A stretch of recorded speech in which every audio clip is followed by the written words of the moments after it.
আমাদের বাঙালি ফ্যামিলির ট্র্যাডিশন হচ্ছে একটা চোদনা মার্কা ট্র্যাডিশন। কীরকম? অন্যান্য দেশে মানুষ ব্রেকফাস্ট করে এই ফলমূল দিয়ে, প্রত্যেক দিন সকালে উঠে এই ফলমূল দিয়ে ব্রেকফাস্ট শুরু করে।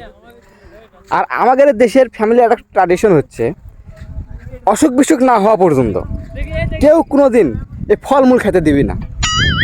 আপনি আজকেই অসুস্থ হয়ে পড়েন, অ্যাক্সিডেন্ট করে হাত পাও ভাঙেন, আপনার পরিবার, আত্মীয় স্বজন, বন্ধুবান্ধব, পাড়া প্রতিবেশী, এমনকি আপনার এক্স পর্যন্ত ওই ফলমূল নিয়ে আপনাকে দেখতে আসবে।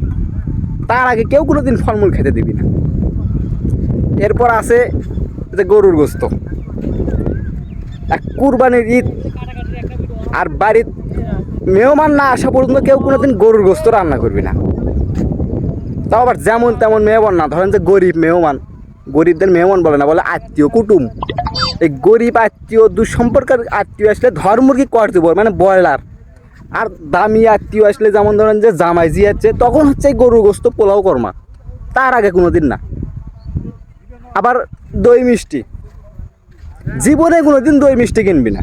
কোন দিন বাড়িতে আত্মীয় আসবি, সাথে করে একটা দই আর মিষ্টির প্যাকেট নিয়ে আসবি, তখন করবি ধর খা। তার আগে কেউ কোনো দিন দই মিষ্টি কিনবি না। কি ভাই, এগুলো কোন ধরনের ট্র্যাডিশন? আমার এখন যে একটু ফলমূল, নাশপাতি, বেদনা খাইতে মনে হচ্ছে, আমি খাবো না। না, আমি সুস্থ, আমি এখন খাবো না। এখনই অসুস্থ হয়ে অ্যাক্সিডেন্ট করি, সবাই ফলমূল আমাকে দেখতে আসবে। আজকে আমি গাড়ির তোরে লাভ দেবো।